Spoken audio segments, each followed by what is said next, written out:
Lesson 13 will describe the changes in patient education as a result of technology and identify the ways in which the Internet and World Wide Web can be incorporated into healthcare education. We will also look at the possible issues related to its use when educating patients and their families. With information available instantaneously at our fingertips, there are huge shifts in the way clinicians teach and patients learn. Because of this, learning is now a shared responsibility in the information age.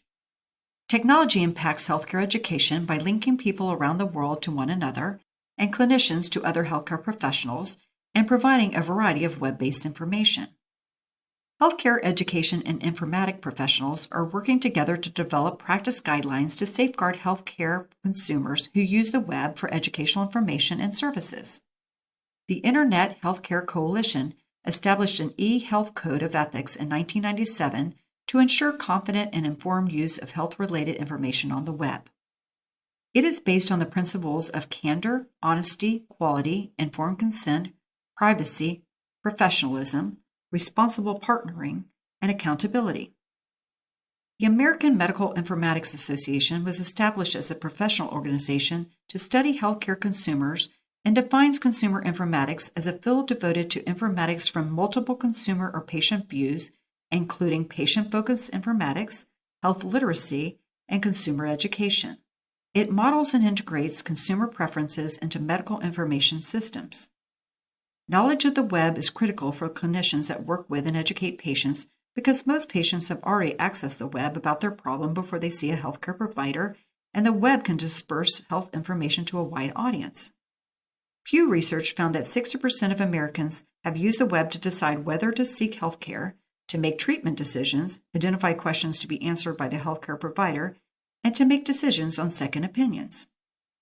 Clinicians should assess the patient's use of the web, clarify information or misinformation found by patients, create and share resources, and teach information literacy skills, which include finding and organizing correct information and applying it when valid and useful. Computer literacy is the use of computer hardware or software to complete routine tasks. Patients and their families should be taught how to find information on their desired topic with a few key words, how to look for the person or organization responsible for the web's content so they can determine the purpose of the information and any conflicts of interest or bias, and make judgments as to the accuracy and reliability of the information. Determine whether the information is current and/or comprehensive, and identify resources for further questions or to verify content. A helpful approach is to compile a list of websites appropriate to the patient's needs. To evaluate each site, make sure it's accurate, comprehensive, and verifiable, easy to navigate and appropriate for the patient, has listed authors or sponsors and their relationship to the topic, including credentials and authority on the subject, and the date the information was created. Social media, also referred to as Web 2.0, are internet sites and applications that allow users to create, share, edit, and interact with online content. It includes blogs, wikis, Facebook, Twitter, YouTube, to name a few. They provide a way to discuss diseases and treatments from personal experience and allow the collaborative interaction and dissemination of information. However, they are often a place of misinformation, as seen during the coronavirus pandemic in early 2020. The Internet is a global network of computers designed to create and exchange information. In addition to the World Wide Web, email, electronic discussion groups, mailing lists, online forums, message boards, and chat rooms and discussion boards fall into this category. Email and texts are gaining use in communication with healthcare providers. Advantages include ease of use, access day or night, low cost, and it provides a written record. Disadvantages are time between receiving, writing, or sending texts and emails, and legal and privacy issues. Electronic discussion boards are a broad category covering many online discussion formats.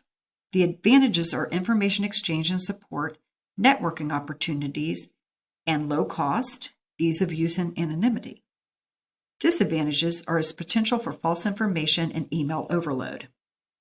Online chats allow for real-time discussion and information exchange. However, online chats can be difficult to follow and require everyone to be on at the same time. Some of the issues in the use of technology include the characteristics of the learner, the setting, access to hardware and software, and technological support. The ability to use technology itself can also create a challenge. The term digital divide means the gap between individuals who have access to information technology and resources and those that don't. Risk factors for digital divide include age greater than 65, household income less than $30,000 a year, and less than a high school education. Some helpful interventions with older patients may be to minimize physical problems with computer use, such as large font, correct positioning of the keyboard, supportive chairs, or adjustable screens, helping them identify and access appropriate online resources, providing motivation to learn, such as online support groups or health education platforms that attract their interest, and creating a supportive and non-threatening environment to learn. Reducing barriers to access should be part of any web content development. There are many resources to help develop content for patients with a variety of issues, and adaptive equipment can also be incorporated where needed. Technology is a wonderful tool to enhance learning and disperse information, but should only be used within a comprehensive plan to provide patient education. It must be used with proper planning, evaluation, and recognition of its limitations.